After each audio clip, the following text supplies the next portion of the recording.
Travel along, Catholic pilgrims, as we read letters from the voyages of St. Frances Cabrini as she traveled around the Western Hemisphere sharing the good news of Christ.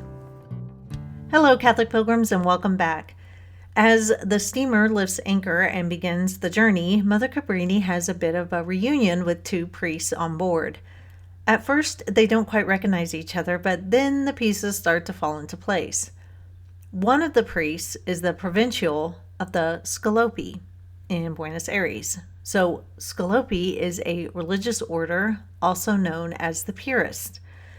Piarists are the oldest religious order dedicated to education, specifically to children and youth. This religious order was founded by St. Joseph Calasanz in Italy in 1617. So just a small history lesson for you today. I was unsure of what Scolopi meant, and so once I found out, I knew I had to share it with you to help today's readings make more sense. With that, let's open to page 252 and begin. December 4th. Yesterday at 5 p.m., the steamer raised anchor again. It was a great day for one incident or another, passengers coming on board, others leaving it, and others again coming to greet their friends. We expected to see no one, as the Sisters of Bilbao had so much to do in preparing for the first Mass, which was to be celebrated on the Feast of the Immaculate Conception. Nevertheless, a surprise awaited us, for about 3 p.m., on going to table for some refreshments, as is customary on this steamer, we saw two priests, who, on account of their venerable appearance, drew our attention. All looked and asked who these priests were. "Perhaps they are Jesuit fathers," was the exclamation. The inquirers turned to me also, but I said I knew no one in Barcelona. In the meantime, the two priests came very near us to greet a lady, when one of the fathers recognized me, and I recognized him at the same time, exclaiming, "Oh, Father!" He almost re-echoed in the same voice, "Oh, Mother! Are you here also?" He was the Provincial of the Scolopi, whom I had met 7 years previously when I went to Buenos Aires to establish the first foundation.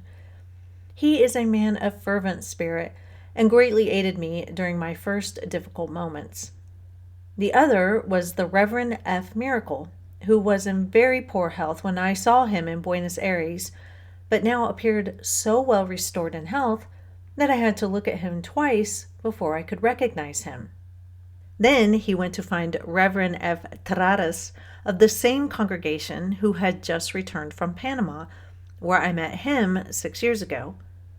From him I had news of our sisters of Panama, where they are suffering from the revolution and civil wars that have been going on for such a long time in poor Colombia, in addition to the diseases that affect the country, such as yellow fever, typhoid, smallpox, and sometimes, though not so frequently, la peste bubonica, the bubonic plague.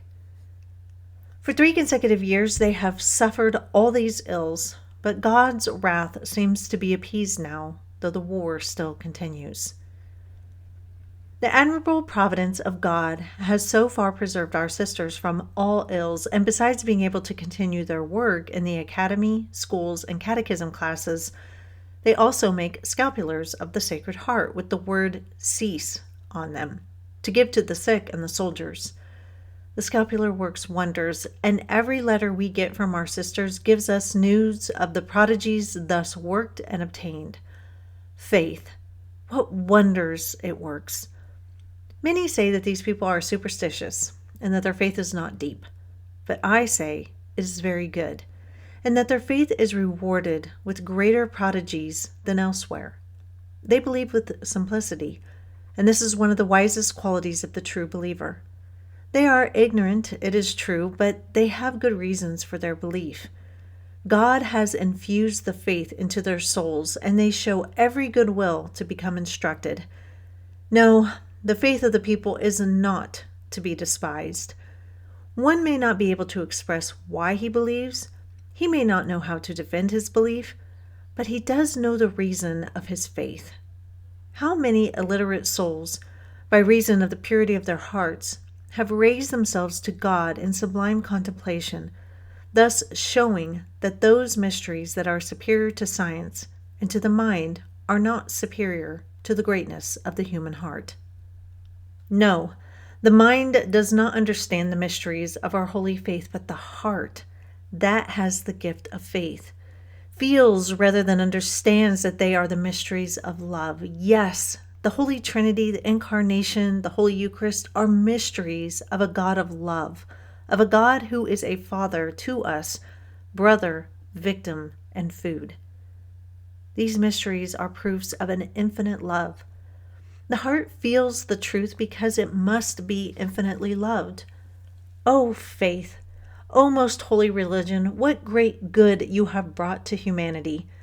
Appearing amidst the darkness of ignorance, you have crushed error. You have secured both for reason and for truth a place that they can never lose. That's all for today, Catholic pilgrims. Mother will be in Malaga, Spain tomorrow, but until then, live the faith boldly and travel well.